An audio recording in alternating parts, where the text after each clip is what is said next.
Hi guys and welcome to mutual fund stocks. आज हम बात करने वाले हैं गिल्ट फंड्स के बारे में। गिल्ट फंड्स ऐसे म्यूचुअल फंड्स होते हैं जो केवल गवर्नमेंट सिक्योरिटीज में इन्वेस्ट करते हैं।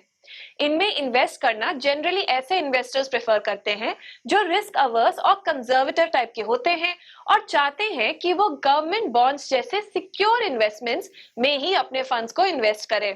और क्योंकि ये गिल्ट फंड्स केवल गवर्नमेंट बॉन्ड्स में इन्वेस्ट करते हैं तो ये अपने इन्वेस्टर्स को क्रेडिट रिस्क से भी प्रोटेक्ट करते हैं।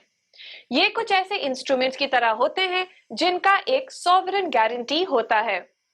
इन फंड्स में डिफरेंट मैच्योरिटी प्रोफाइल्स भी होते हैं और नॉर्मल बॉन्ड्स की तरह ही इनसे आपको इंटरेस्ट के तौर पर प्रॉफिट मिलता है।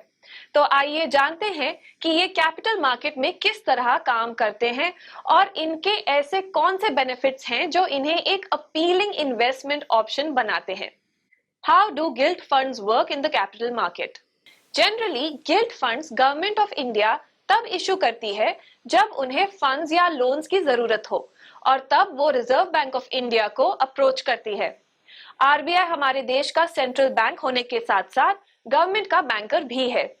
आरबीआई बाकी इंश्योरेंस कंपनीज और बैंक्स के थ्रू मनी बोरो करके गवर्नमेंट को लेंड करता है। इन लोन्स के एक्सचेंज में आरबीआई फिर ये गवर्नमेंट सिक्योरिटीज एक फिक्स्ड टेन्योर के लिए इशू करता है जिन्हें गिल्ट फंड मैनेजर सब्सक्राइब करके पब्लिक तक पहुंचाते हैं। इन फंड्स की मैच्योरिटी डेट के समय यही गिल्ट फंड्स गवर्नमेंट सिक्योरिटीज को वापस करके अपने फंड्स को वापस अक्वायर करती है। एक इन्वेस्टर के लिए गिल्ट फंड्स एक आइडियल अपॉर्चुनिटी है एक लो रिस्क एसेट में इन्वेस्ट करके रीजनेबल रिटर्न्स पाने का। हालांकि इस बात का ध्यान दें कि इन फंड्स का परफॉर्मेंस इंटरेस्ट रेट्स के मूवमेंट पर काफी ज्यादा डिपेंडेंट है। तो अगर एक कंट्री का इंटरेस्ट रेट रेजिम अफेक्ट होता है तो वो इन फंड्स को भी डायरेक्टली अफेक्ट करता है। और जहां एक राइट टाइम की बात की जाए तो एक फॉलिंग इंटरेस्ट रेट रेजिम एक सबसे सही टाइम है इन गिल्ट फंड्स में इन्वेस्ट करने का। चलिए जानते हैं benefits of investing in guilt funds. Guilt funds अपने इन्वेस्टर्स को फिक्स डिपॉजिट और कॉर्पोरेट बॉन्ड से बेटर लिक्विडिटी और रिटर्न्स प्रोवाइड करने का पोटेंशियल रखते हैं। ये एक लो रिस्क और हाईली डिपेंडेबल इन्वेस्टमेंट है जो अभी इन दिनों काफी रिकमेंडेड इन्वेस्टमेंट ऑप्शंस में से एक है। तो आइए अब जानते हैं कि गिल्ट फंड्स में आखिर आपको क्यों इन्वेस्ट करना चाहिए। Number 1, opportunity to invest in government securities.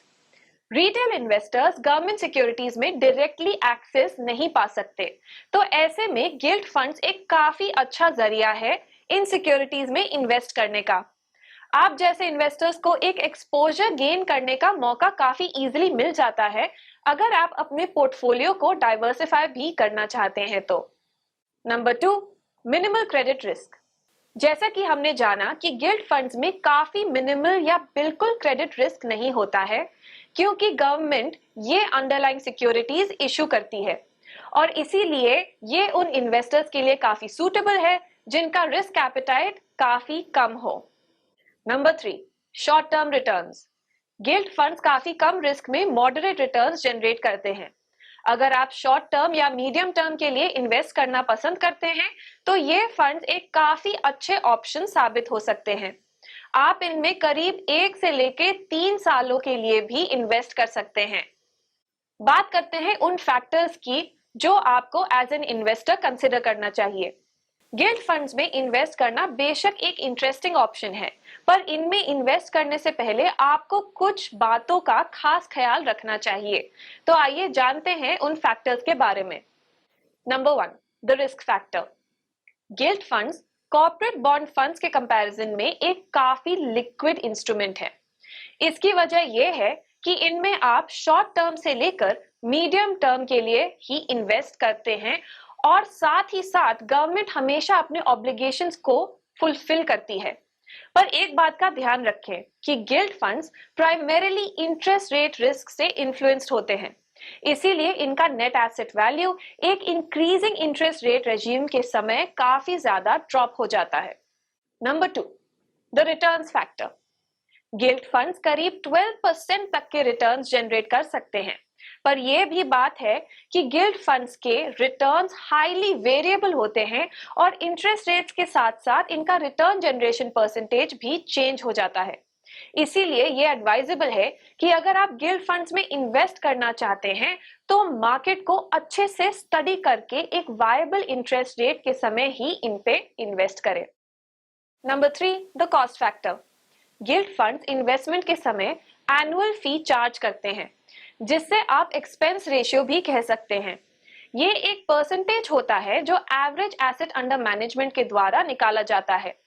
Securities and exchange board of India के स्पेसिफिकेशंस के अनुसार इन एक्सपेंस रेशियो में एक अपर लिमिट लगाई गई है जो है 2.25%।